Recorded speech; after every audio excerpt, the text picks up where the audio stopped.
5분 정도면 볼 수 있을 것 같아요. 반응을 한번 봐볼게요.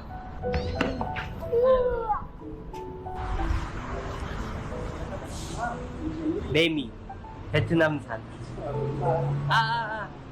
나 간다. 바이바이. Trung Minh đi ở đâu? Hồ Chí Minh. Hồ Chí Minh. 아니가 예쁘다. 다행. 가자.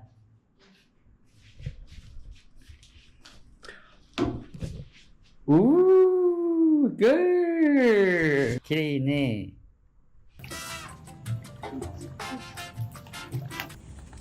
아칼 진짜. 아칼 진짜로. 엄마.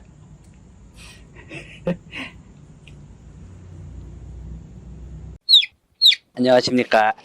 저는 여행 유튜버 견도치라고 하고요. 7개월간의 세계여행을 마치고 경비가 탕진하여 귀국했습니다. 지금 현재 여자친구분이 베트남 분이시잖아요. 네, 맞습니다. 근데 좀 희한한 게 저도 그거 처음 보고 이런 경우도 있나 했었는데 베트남 분이신데 지금 일본에 계신 거죠? 네, 맞아요. 일본에서 만나신 거세요? 네, 맞습니다. 그럼 어떻게 만나시게 되신 거세요? 제가 세계여행을 떠나기 전에 일본에서 1년 동안 워킹홀리데이를 했거든요. 일본 호텔 프런트에서 근무를 했는데 그때 당시 제 선배였습니다. 베트남 여자친구가. 처음에는 그냥 선후배 관계였거든요. 사적인 대화도 없고 연락처도 뭐 공유 안 했고, 그러다가 제가 약간 방황하던 시기가 왔어요. 좀 힘들고 미래에 대해서 다시 고민을 할 때, 그때 이제 여자친구가 좀 많이 도움을 줬어요. 그때부터 좀 친해지게 됐고 어쩌다 보니까 자연스럽게 만나게 되었습니다. 일반적으로 생각했을 때 일본에서 일하면 일본 여성을 사귀지 않냐 이렇게 생각을 하잖아요. 네, 사실은 가족들도 제가 일본 간다고 하니까 당연히 일본 여자를 만날 줄 알았대요. 제가 일본에 간 게 일본 여자를 만나려고 간 것도 아니다 보니까 저도 사실 몰랐어요. 베트남 여자친구를 만날지는. 이건 그냥 제 개인적인 생각인데 베트남 분이 일본에서 일을 한다라는 건 쉽지 않잖아요. 여자친구는 일본에 있는 지 5년 넘었어요. 대학교 베트남에서 졸업하고 언어를 좋아하다 보니까 어학연수로 왔었는데 1년만 있다가 갈 생각이었대요. 살아보니까 너무 재밌고, 그래서 일본에서 전문학교 2년 나오고 현재는 2년 정도 호텔에서 일하고 있습니다. 베트남 분으로 치면 엘리트네요. 엘리트인지는 아직 제가 본가에 가보지 않아서 모르겠지만 하노이에 살고 있고요. 여행은 갔었잖아요. 하노이는 안 가봤어요. 아, 하노이 아니고 호치민으로 가셨나요? 네, 맞습니다. 한 번쯤 가보고는 싶으시겠네요.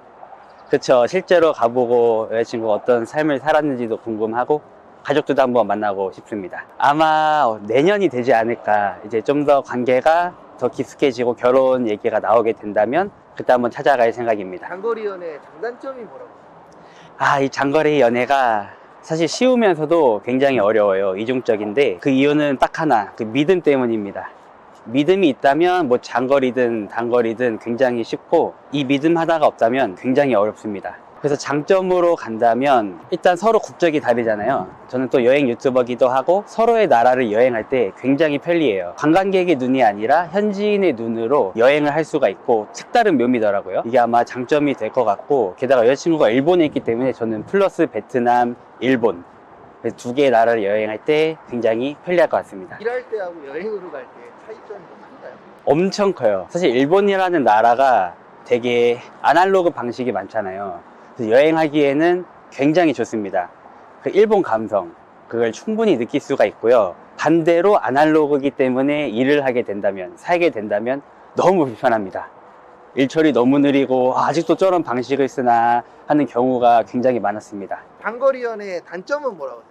아무래도 언어 차이입니다. 제가 여자친구랑 일본어로 대화를 하고 있거든요. 언어가 통하기는 하지만 그 문화 속에서 표현하는 언어가 달라요. 그게 서로 이해는 하지만 마음으로는, 머릿속으로는 이해가 안 될 경우가 많고, 예를 들면 베트남에 유명한 말이 있죠. 여자는 절대 사과를 하지 않는다. 제가 여자친구한테 물어보니까 맞는 말이래요. 그 이유가 미안하다는 말의 깊이가 다르다고 합니다. 영어나 일본어로는 스미마생, I'm sorry, 그냥 가볍게 툭 던지지만 베트남에서 신 로이는 굉장히 깊이가 깊다고 해요. 그래서 제가 그런 것들이 처음에 이해가 잘 안 됐죠. 뭔가 잘못을 했는데 왜 사과를 안 하지? 반대로 여자친구도 제가 한국적인 그런 문화적인 말들을 했을 때 이해 안 되는 경우가 많았고, 이런 점들이 단점이 아닐까 싶습니다. 다른 건 아무래도 쉽게 만나지 못한다는 거죠. 제가 7개월 동안 또 배낭여행에 갔다 왔잖아요. 여자친구가 제가 어떤 나라에 갔을 때 온 적이 있지만 그 외에는 2달, 3달 못 만나는 경우가 많기 때문에 살짝 외롭죠. 이게 가장 큰 것 같습니다. 장점은 그런 것 같아요. 만날 때마다 새로운 느낌? 너무 행복합니다. 내가 지금 이 순간을 위해서 그 시간을 견디고 만나게 되었구나. 되게 행복감이 더 배가 되는 것 같아요. 영상 보니까 그러신 것 같아요. 만날 때 보니까 막 점프 뛰어서 끌어안고. 맞아요. 제가 여자친구랑 나이 차가 있는데 5살이 위에요. 반대로. 여자친구분이 연상이세요? 네. 저는 여자친구가 5살 연상입니다. 연하가 아니고요? 제가 연하예요. 연하남. 근데 워낙에 어리게 보이셔서 여자친구분이. 많이 보이시는 들어요. 분은 연하로 볼 수도 있겠어요. 네, 10명 만나면 10명 다 여자친구 동갑 아니면 밑에라고 생각하더라고요. 근데 실제로 만나면 뭐 주름도 있고 그래요. 저도 연하로 봤거든요. 네. 제가 노안인 게 있을 수도 있어요. 저는 17살 때부터 술 먹으러 들어가도 네. 아이고. 세계여행 하고 계시잖아요. 네, 맞습니다. 세계여행 시작한 계기가 어떻게 됐어요?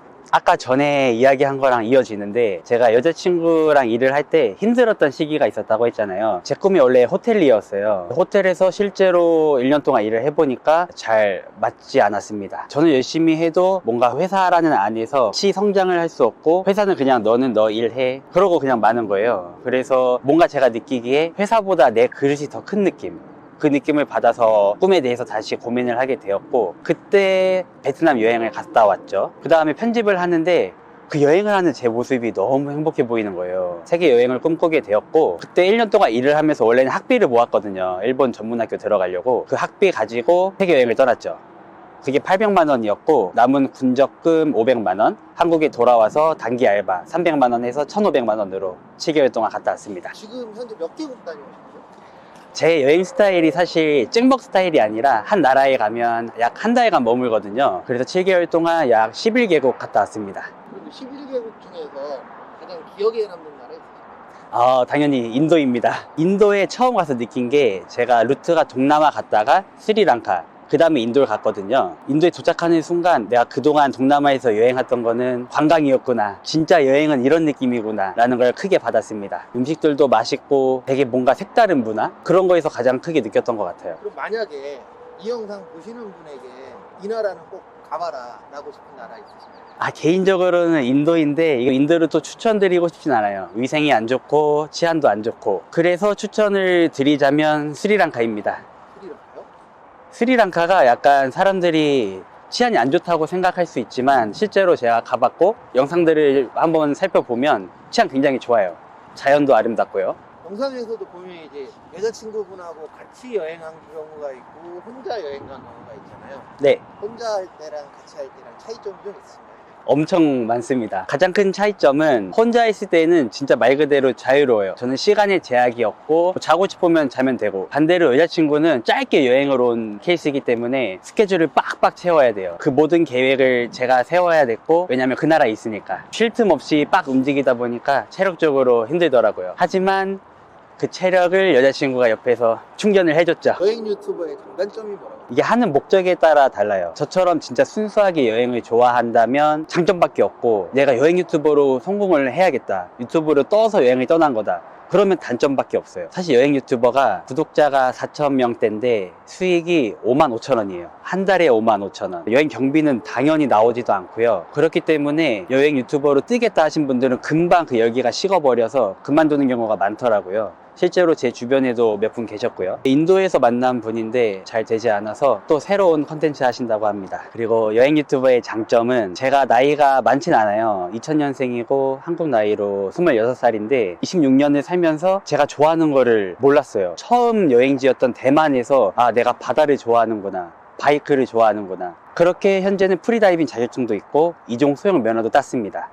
과연 내가 여행을 떠나지 않았다면 진정한 내 자신을 꺼낼 수 있었을까? 라는 생각이 종종 들어요. 여행을 하면서 다양한 문화 체험들을 하고 진짜 제 자신을 찾을 수 있었습니다. 실제 외국 여행 나가면 한국인이라는 메리트가 있나요? 솔직히 말하면 외모에 따라서 다른 것 같습니다. 저 같은 경우는 지금은 그나마 좀 단정됐지만 여행 다닐 때 그냥 머리가 산발머리였어요. 그래서 대부분 일본인이나 중국인으로 착각을 했기 때문에 한국인으로의 메리트는 크게 못 느꼈습니다. 처음에 한국인이라고 하면 되게 놀라요. 그리고 좀 친근하게 바뀌긴 하죠. K-POP 좋아한다, BTS 누구 좋아하냐, 이런 질문들을 꽤 받았습니다. 특히 인도에서는 한국인이라는 이유로 사람들이 막 사진 찍자고 연예인 체험을 한다고 하죠. 그런 경우도 많았고요. 여행 유튜버의 단점은 아무래도 문화 차이? 그걸 극복하지 못하시는 분들이 많아요. 인도에서는 물갈이가 많이 오기도 하고요. 저는 실제로 한 번도 오지 않았는데 평범한 사람이라면 인도 여행 한 번쯤은 꼭 물갈이가 온다고 해요. 식중독이라고 하죠. 그런 새로운 문화들을 체험하고 이해가 안 되는 부분들도 많고 처음 먹어보는 음식들이 많다 보니까 적응을 못한다면 그게 단점이 될 것 같습니다. 제가 실제로 인도 첫날부터 40시간이 넘는 기차, 화장실 옆에 바닥에서 자면서 막 음식 주워 먹었거든요. 그럼에도 물갈이가 안 왔어요. 우리 기차에서 신발 훔쳐갔잖아요. 맞습니다.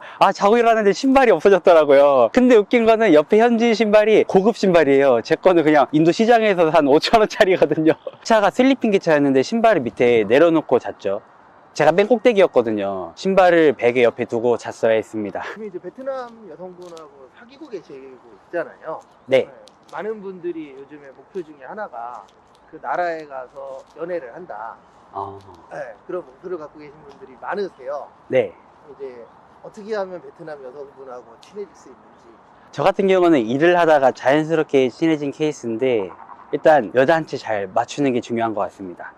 베트남 여자가 좀 기가 센 것 같아요. 거기에 잘 맞춰주면 좀 플러스가 되지 않을까. 근데 그게 기가 세다가 또 좋게 풀이하면 생활력이 강하다?